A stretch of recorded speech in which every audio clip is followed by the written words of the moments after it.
You know, if you regularly follow Midday with Rev Don, whatever platform you may happen to be watching it on, if you type your questions or comments into that platform, they will appear in my chat room and we can talk directly.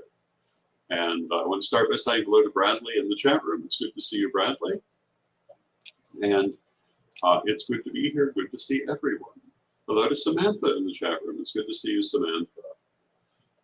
Today, our subject is going to be the Wheel of the Year. Tomorrow will be August 1st, and we're going to be talking about the Parliament of the World's Religions throughout the month of August. And tomorrow I want to talk about the concept of defending freedom and human rights, which is the theme of this year's Parliament. And I want to talk about what that means, what it means to me, what it might mean to you, what it means to pagans as a whole. And hello to Mary in the chat room, hello to Antonio in the chat room, and hello to Calvin in the chat room. It's good to see all of you.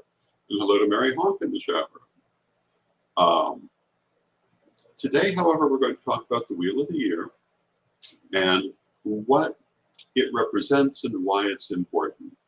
But first, a word about my Patreon. If you enjoy my work, if you would like to support my work, you can join my Patreon at revdonlewis.com. We have many interesting features.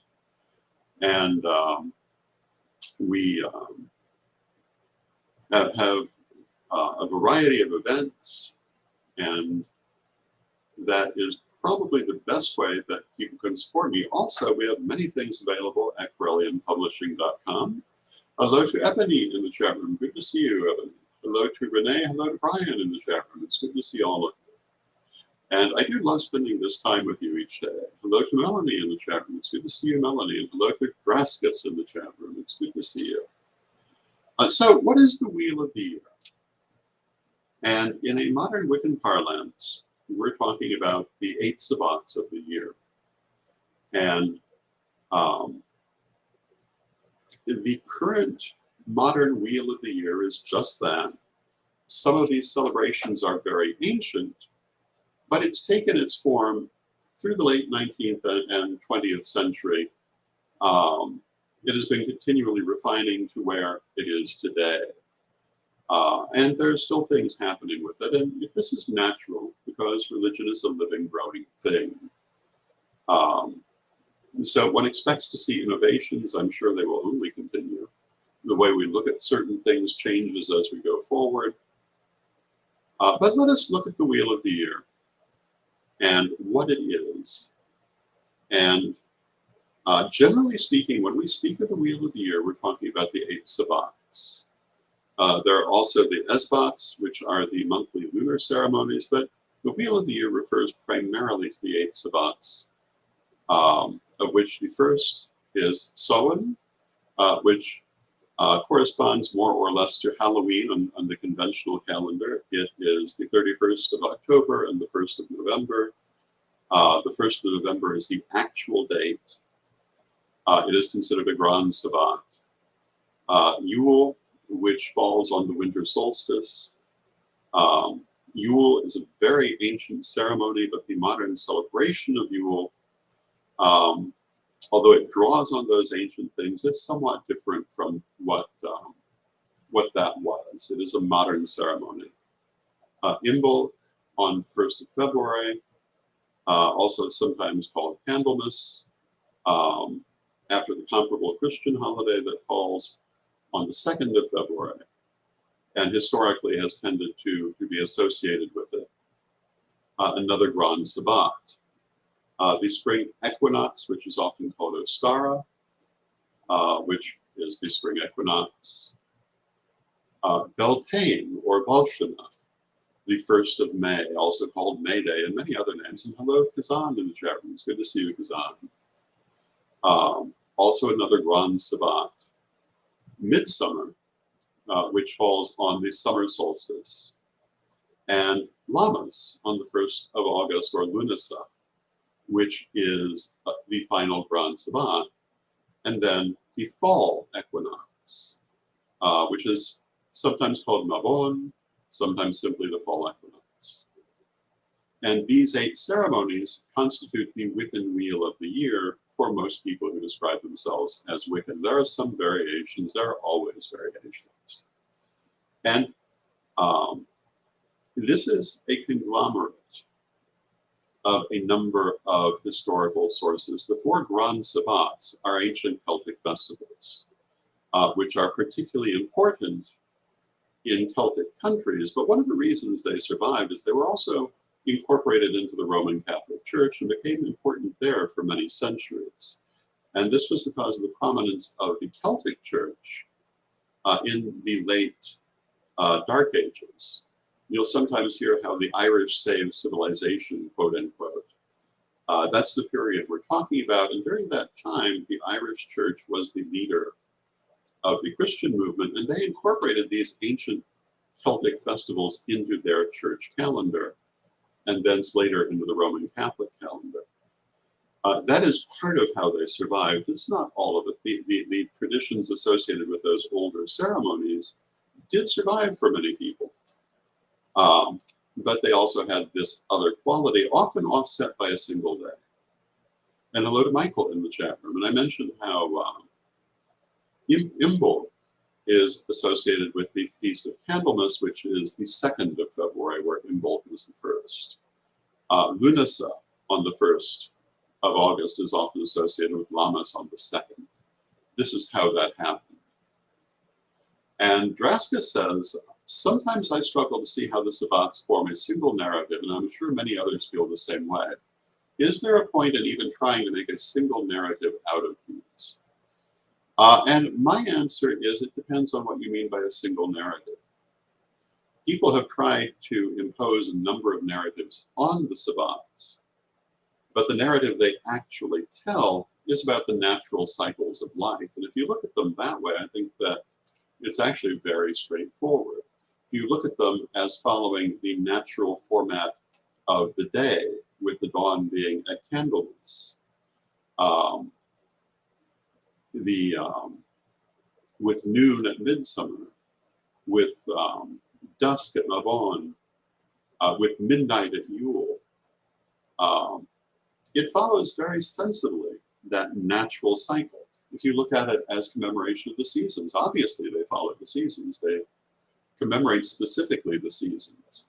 It's when we are trying to put a mythological narrative on it, no, they don't follow quite that way. And part of that is because they come from different sources. Those four Celtic festivals, which constitute the Grand Sabbats, come out of Celtic culture. But the four lesser Sabbats, which are the solstices and the equinoxes, were not particularly important there. They come in from other sources, and weaving these things together is somewhat difficult and didn't really become a coherent system until the mid-20th century. You find plenty of people who were celebrating parts of it, but in its modern form, it's very much a mid-20th century thing, and it is kind of cobbled together, which doesn't make it unusable. It doesn't make it inappropriate. It does mean that there's not a single mythological narrative that it exactly drives it. There are mythological narratives that can be connected to it, but because the origins are diverse, which I would say is true for the entire Wiccan movement, you're going to have to look at it in a diverse way. But if you look at it as a commemoration of natural cycles, it's very straightforward. And in my mind, that's really how I look at it. Also, when I think of the four quarters and the four elements, but I also think of this as a natural process. I think of it in connection with the process of the day, with the dawn being in the east, the noon being in the south, the dusk being in the west, the night being in the north. When I think of the four elements, I think not really of the physical substances, but the process from inspiration to action to reaction to integration. And I think that when we look at it this way, it is a very coherent system. And I've often said that when we look at the world's religions, what the spiritual people in all religions say tends to be very similar, but the window dressing is often very different. I think if we look at the actual point of the Sabbats, they're very straightforward and very coherent, but the window dressing we put on them isn't always. One of the things I've learned about the Wheel of the Year, and I often talk about, is the importance of considering the northern and southern hemispheres. And in general practice, they're observing the opposite sabbats at any given time. So if you're celebrating Lammas or Lunasa, as we will be doing tomorrow, in the northern hemisphere, in the southern hemisphere, you're celebrating Imel or Imbolc or Candlemas. And these two opposite celebrations, if you look at them, are also complementary. They address very much the same issues in different ways. And if you go through the Wheel of the Year, you can see this. If you look at, for example, the solstice, and you compare the winter solstice and the summer solstice, they're both about the same thing. That when you reach a certain point of expansion, you must adapt and change. There is a point where the yang energy can go forward so far before it must turn back and become yin. The yin energy can go inward so far before it must turn back and become yang. It's not an eternal trajectory, it's an eternal cycle. And this is part of why when we look at the Taijitu, the yin-yang symbol, we see part of each and the other. But that also means that neither of them is an eternal trajectory.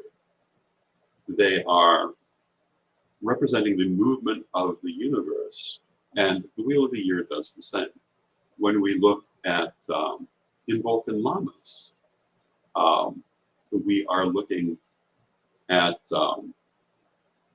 powering up the year and powering down the year, for want of a better way to say it, and also our lives and everything we choose to look at through that lens. If we look at the spring and fall equinoxes together, they're both a time of balance. They're both a time of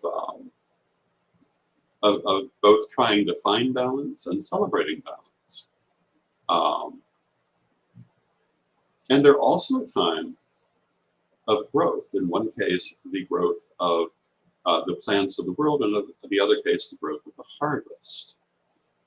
Whether we're looking at the fields or the forests, this is what we look at the equinoxes. When we look at Beltane and Samhain, we are looking at the gates of the year. And hello to Corey in the chat room. Good to see you, Corey. They're just that. They're the gates of the year, the gate of life, the gate of death. The opening of the season of moving forward, the opening of the season of moving inward. When we look at the equinoxes, the winter and summer equinoxes, we're back where we started. And now Mary says, do you think in Western civilization we're suffering from being totally out of sync with the natural world? In my professional life, we get busiest from October to December. And I think in some ways there's truth to that. But I also think that very often, because of that, and because of the extent to which we've moved away from the natural world, we also don't remember it very well. I would say that actually October to December was always one of the busiest times because it was when you had to deal with all those things you had harvested. You had to deal with your animals before the winter. You had to prepare for that coming winter during that period. And so it actually was always a time of great activity. But I do think that to some extent, we have become out of touch with natural cycles. And I think that some of that is simply a natural consequence of living as we live. I think some of it is by choice. And I think that one of the problems with that is we forget that there is a cycle. And the cycle, one of the things I wanted to talk about in this half hour is the way in which that cycle of the Wheel of the Year also speaks to the cycle of our lives. One of the things I think we are alienated from is the cycle of our life. I think that we have an image of ourselves, and hello to Diane in the chat room. It's good to see you, Diane. I think we have an image of ourselves where we stay static in time. And that is not really the nature of life. And Bradley says the Wheel of the Year is a story of life, death, and rebirth, and the interconnectedness of all things. Absolutely. It also is a story of us. Just as the year is born at the winter solstice, moves forward to come forward at Imbolc, becomes wild, raging youth at the spring equinox, enters into adult life at Beltane, successful adult life through midsummer, parenthood, particularly parenthood through Lammas, moving into middle age with Mabon, old age with Sowen, and death at Yule. Our lives do this too, but we like to deny that now. Hello to Deb in the chat room. And we like to deny that time moves for us. And I think if we look at our celebrities and how very often they try to physically make time stand still and how the public demands it of them, I think this is part of this. And I don't think that it's healthy to make time stand still. Because the truth is, we are all born, we live our lives, and we die. If we die at 80, but we still look 30, it doesn't change the fact we were 80. And we should, through that natural cycle, become wiser and better as we go, which isn't easy. And sometimes we find that even as we grow older, we have all the more work to do. But you know, as long as you're alive, there's work to do.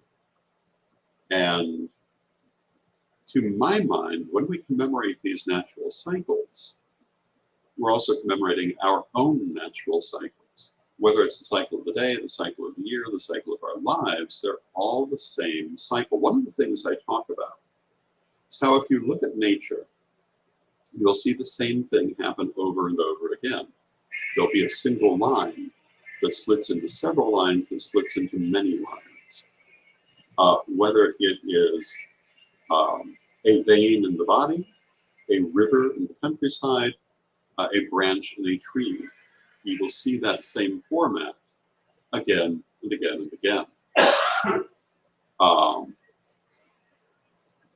And I think that we see that here as well. And this is part of that concept as above, so below, that the creator is reflected in the created.